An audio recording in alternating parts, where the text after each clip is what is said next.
Hello everyone, কেমন আছো তোমরা সবাই? আশা করি সবাই সবাই খুব ভালো আছো। আজকে ভিডিওটা হবে যে তোমার নাম শুনলে সে কেমন ফিল করে। ম্যারিড আনম্যারিড সবাই দেখতে পারো, মেল ফিমেল সবাই দেখতে পারো। এটা জেন্ডার স্পেসিফিক নয়, এটা হচ্ছে একটা এনার্জি রিডিং। তো ফ্রি মাইন্ডে ওপেন মাইন্ডের হয়ে সবাই দেখবে। This is a timeless reading আর জেনারেল রিডিং। ওকে, কি যদি পার্সোনাল রিডিং নিতে চাও তো ডেসক্রিপশন বক্সে নাম্বার দেওয়া আছে, সেখানে গিয়ে তোমরা আমার সঙ্গে যোগাযোগ করতে পারো। উইদাউট এনি ডিলে আমরা এবার এই অ্যান্সার বুক থেকে দেখে নেব যে তোমার কথা শুনলে, তোমার নাম শুনলে সে কেমন ফিলিংস করে। তার আগে আমরা একটা ক্যান্ডেল জ্বালিয়ে নিই, চলো। আশা করি তোমাদের এটাতে অনেকটা হিলিং করবে, বিকজ পঞ্চতত্ত্বের মধ্যে আগুন আসছে, সবাই আমরা জানি। ক্ষিতি অফ আও অগ্নি, বায়ু, মাটি, আকাশ, জল, তাই তো। তো আমরা কার্ডসও দেখবো, বাট অ্যান্সার বুক থেকেও দেখে নেব, ঠিক আছে?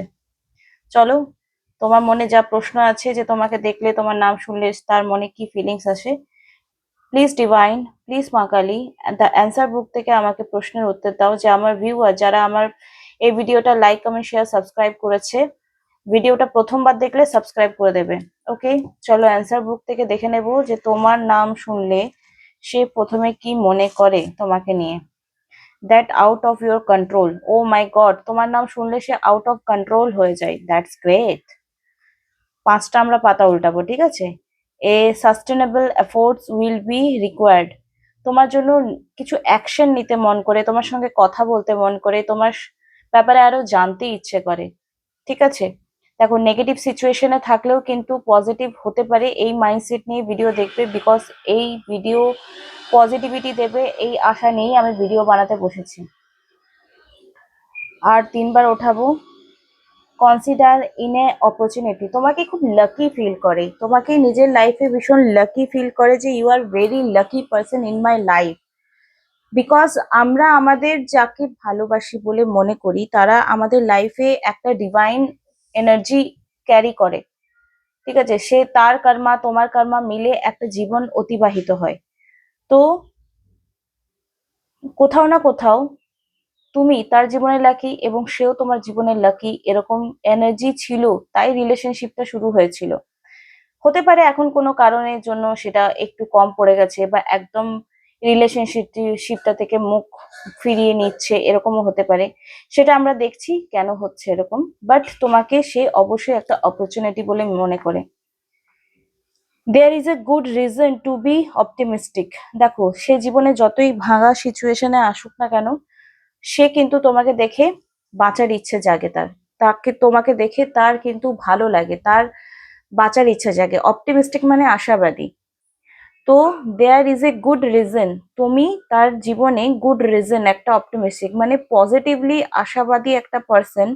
তোমাকে দেখলে, তোমার নাম শুনলে, তোমার মুখ মনে করলে, তার কোথাও না কোথাও সমস্ত নেগেটিভ সিচুয়েশন চলে এলেও একটা আশা আছে, আশা হবে, আশা হতে পারে, বা ভালো কিছু হতে পারে, এটাই ভাবে। আনকোয়েশ্চেনেবলি। আচ্ছা, তুমি হয়তো বেশি প্রশ্নের উত্তর চাও না, বা বেশি প্রশ্নের উত্তর চাইলেও তার মধ্যে কোথাও না কোথাও একটা প্রেম লুকিয়ে আছে। দেখো, শাসন, ভালোবাসা, রাগ, অভিমান, এই সবগুলো নিয়ে কিন্তু ভালোবাসা হয়। এইগুলো বাদ দিয়ে কিন্তু একটা ট্রুথ রিলেশনশিপ হয় না। তোমার পার্টনারের সঙ্গে যদি 15 দিনের মাঝে 2-3 বার ঝগড়া না হচ্ছে, তাহলে সেটা অ্যাকচুয়ালি ট্রুথ প্রেম নয়। ভালোবাসা একসঙ্গে থাকতে গেলে ঝগড়া হয়। আর যদি দেখো তোমার সঙ্গে তোমার পার্সন কোনো রকম ঝগড়া করছে না, একদম কুল কাম ডাউন এনার্জিতে রয়েছে, তাহলে ভাববে ওই ঝগড়াটা অন্য কারোর সাথে হচ্ছে। তোমার সাথে ডেফিনেটলি না হলেও অন্য কারোর সাথে সেই ঝগড়াটা হচ্ছে। আনকোয়েশ্চেনেবলি। তো প্রশ্নটাও তোমার কাছে যদি সে কোনো কিছু প্রশ্ন করো, বা তুমি তাকে কিছু যদি প্রশ্ন করো, সেই প্রশ্নের মধ্যে কোনো না কোনো ভালোবাসা লুকিয়ে আছে, সেটা সে অনুভব করতে জানে।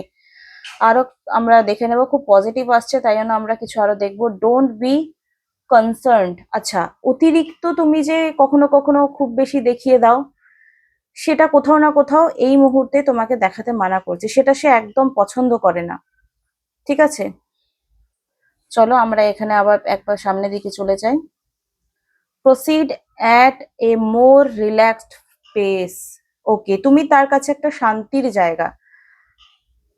ভালোবাসায় ঝগড়ার মাঝেও যদি শান্তি থাকে সেই ঝগড়া কিন্তু মধুর হয়, সেই ঝগড়া মধুর হয়, বিকজ এখানে এসছে রিল্যাক্সড পেস, রিল্যাক্সড, বলি না আমরা রিল্যাক্সড হয়ে যাও, মেডিটেশন করছো তো রিল্যাক্স হয়ে যাও, তো তোমার মুখ দেখে নিলে তার মেডিটেশন করার দরকার হয় না, তোমার মুখ দেখে নিলে তার মনে হয় আজকের দিনটা আমার ভীষণ ভালো যাবে। তো এরকম লেভেলের তোমার নাম শুনলে কিন্তু চমকে ওঠে, জাস্ট তুমি একটা রহস্যময় কল্পনা কোথাও না কোথাও। চলো দেখে নেব লাজ অ্যাবাউট ইট। ওকে, তুমি তার হাসির কারণ, ঠিক আছে, দুঃখের কারণ নয় কিন্তু হাসির কারণ। Repair, prepare, prepare for the unexpected. Okay, দেখো তুমি লাইফে থাকলে তার সাথে অলওয়েজ ভালো হবে, অ্যান্ড তুমি তাকে অলওয়েজ সব বিষয়ে সাপোর্ট করো, তাই জন্য কোথাও না কোথাও আনএক্সপেক্টেড তুমি একটা সাপোর্ট সিস্টেম হয়ে কাজ করছো তার লাইফে। আচ্ছা, যাদের একদম নেগেটিভ সিচুয়েশনে রয়েছে দেখে নেব কেন।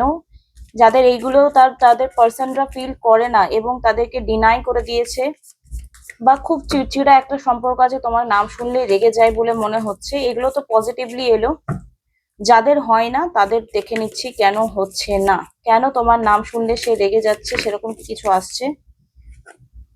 ওকে, যাদের এরকম সিচুয়েশন হচ্ছে যে তোমার নাম শুনলে রেগে যাচ্ছে, তাদেরকে বলবো ডেফিনেটলি তাদের কোনো black magic, not only manipulation, black magic রয়েছে। ওকে,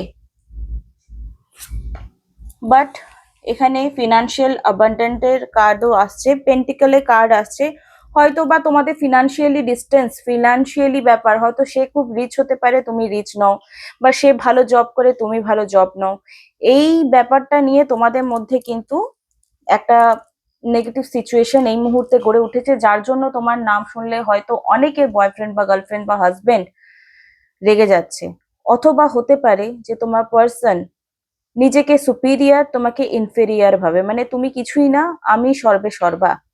যদি এই ব্যাপারটা রিলেশনশিপে চলে এসছে তাহলে সেই রিলেশন ভাঙবে। আর যাদের ব্ল্যাক ম্যাজিক রয়েছে বা ফিনান্সিয়ালি ইস্যু নিয়ে ডিফারেন্স এসছে, তাদেরকে বলবো তাদের কিন্তু সিচুয়েশন ঠিক হয়ে যাওয়ার পসিবিলিটিস 100% রয়েছে। ওকে, তো ব্ল্যাক ম্যাজিক রিমুভালের জন্য তোমরা আমার সঙ্গে কথা বলতে পারো, বা যদি মনে করছো যে কোনো কমিউনিকেশন স্পেল করাবে, তার জন্য তোমরা আমার সঙ্গে যোগাযোগ করতে পারো। ওকে, চলো দেখে নেব আর ডিপ ডাউন তোমার নাম শুনলে তার কেমন ফিলিংস আসে। আমি দুটো ফিলিংস এর জন্য, যে নেগেটিভ ফিলিংস এর জন্য কি ডিপ ডাউন ফিলিংস রয়েছে, পজিটিভ এর জন্য কি ফিলিংস রয়েছে, আমরা সবাই দেখবো। এই কার্ডগুলো আমি সরিয়ে নিচ্ছি, উইথাউট এনি ডিলে আমরা দেখে নেব। ওকে, দেখো যাদের লাইফে মানি নেই তাদের লাইফে মানি ডেফিনেটলি আসতেই হবে, তবেই রিলেশনটা ক্যারি ফরওয়ার্ড হবে, মানে আগামী স্টেপে যাবে। ওকে, যাদের লাইফে ফিনান্সিয়ালি একটা মতভেদ রয়েছে, তুমি বেশি ইনকাম করো না আমি বেশি ইনকাম করি, হতেই পারে, এরকম সমস্যা প্রচুর মানুষের মধ্যে হয়, যে ফিনান্সিয়ালি ব্যাকগ্রাউন্ড দুটো ফ্যামিলির এক নয় বলে রিলেশনশিপটা বিয়ে অব্দি পৌঁছালো না, ঠিক আছে।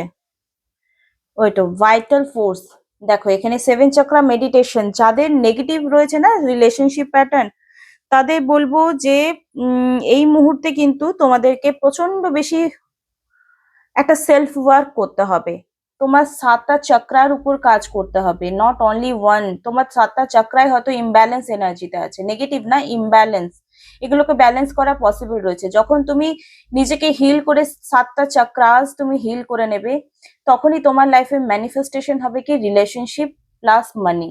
এবং এটা করলেই তুমি যে মানুষটার কাছে ভালো প্রশংসা শুনতে চাইছো, বা ভালোবাসা পেতে চাইছো, বা চাইছো যে তোমার নাম শুনলে সেও কোথাও না কোথাও একটা রোমহর্ষক ব্যাপার হোক, ভালোবাসা জাগুক, তো সেই ব্যাপারটা হবে, ডেফিনেটলি হবে। ওকে, দেখো যাদের এই মুহূর্তে খুব ভালো ভালো হচ্ছে, যে তোমার নাম শুনলে তার পজিটিভ ফিল হচ্ছে বা সামথিং কিছু, হয়তো বা তারা ম্যারেড হতে পারো বা তারা আনম্যারেড হতে পারো, এরকম দেখাচ্ছে। যারা ম্যারেড আছো তাদের বলবো প্রেগনেন্সি স্টেপে যেতে, তাহলে কিন্তু অনেকেরই কিছু রিসিভ হতে পারে, হয়তো তারা প্রেগনেন্সি কনসিভ করতে পারে, বা তাদের কিছু বিজনেস হয়েছে সেটা ফলে ফলে উঠতে পারে, বা রিলেশনশিপটা নেক্সট স্টেপে যেতে পারে পজিটিভলি। আর যারা এরকম শুধু লাভ কাপল রয়েছে তাদের বলবো ফ্যামিলি থেকে কিছু না কিছু প্রবলেমস আসতে পারে, ঠিক আছে, ফ্যামিলিরা যদি বসে কথা বলে এই সম্পর্কটা রিজলভ করে, তাহলে আমি বলবো যে এই তোমাদের যে প্রেমটা এখন রয়েছে, যে তোমার পার্সন তোমার নাম শুনে একটা পজিটিভলি ফিলিংস করছে, এটা কিন্তু ওয়ার্কআউট করবে যদি তোমাদের বসে একসাথে কথা বলা হয় তো, যেটা খুব কম চান্সেস দেখাচ্ছে। নেগেটিভলি বলছি না, প্র্যাকটিক্যালি কথা বলছি। দুটো দুটো ফ্যামিলিকে রেসপেক্ট করবে, কথা বলবে। আর তোমাদের ভালোবাসা যেহেতু প্রচন্ড বেশি রয়েছে, তাই জন্য এটা কার্ডস দেখাচ্ছে যে হার্ট মিরর, মানে এই মুহূর্তে যাদের প্রেমিক বা প্রেমিকা বা হাজবেন্ড বা ওয়াইফ, দুজনকেই বলছি, দুটো ফিলিংস এর এনার্জিকেই বলছি, এই মুহূর্তে যাদের পার্টনাররা একে অপরকে ডিসরেসপেক্ট করছো বা ভালোবাসা একে অপরকে প্রপারলি দিতে পারছো না, তাদের কিন্তু জিনিসটা বলবো সেলফ হিলিং এর স্ট্রংলি দরকার, সেলফ লাভের খুব দরকার। কেউ যদি নিজের নিজের হিলিং এই মুহূর্তে করে উঠতে পারছো না, আমি বলবো তোমরা আমার কাছে 28 তারিখে সকালবেলায় হো ও পোনো পোনো ক্লাসটা করতে পারো, যেটা 555 ফিস রেখেছি আমি। আরো অনেক কিছু শিখতে পারবে। আর যদি মনে করছো না আমি কোনো পয়সা খরচা করবো না, আমি গতকাল একটা হো পোনো পোনো হিলিং এর প্রেয়ার করেছি, যেটা রিলেশনশিপ হিলিং এর উপর, আমি ডেসক্রিপশন বক্সে দিয়ে দেবো লিঙ্কটা। প্লিজ ওই ভিডিওটা কমসে কম 7 দিন ফলো করো। আর তোমরা খুব অলস, 7 দিনের রেজাল্ট, একদম মারাত্মক রেজাল্ট তোমরা পেতে চাইছো, তোমাদের নেগেটিভিটি রয়েছে 10-12 বছরের বা 5 বছরের, বা চাইল্ডহুড ট্রমা রয়েছে, সেটা তোমরা বলছো যে আমি ম্যাজিক করে চুটকি বাজিয়ে ঠিক করে দেবো। সেটা কিন্তু একদমই হয় না। যদি এরকম রয়েছে যে লং টাইম ধরে তুমি নেগেটিভিটিতে রয়েছো, তাহলে বলবো ওই হিলিং প্রেয়ারটা তোমাকে লাইফ টাইম করে যেতে পারলে খুব ভালো হয়। ঠিক আছে, তাই 45 ডেজ এরও সংকল্প নিতে পারো, বা 7 দিনের সংকল্প নিতে পারো, যেটা তোমার প্রফিটেবল লাগে। তো আশা করছি তোমাদের এই ভিডিওটা ভালো লাগছে। ভালো লাগলে লাইক, কমেন্ট, শেয়ার, সাবস্ক্রাইব করে দেবে। ঠিক আছে, চলো আবার একটা নেক্সট ভিডিও নিয়ে তোমাদের সামনে হাজির হবো। Thank you so much, love you all, by.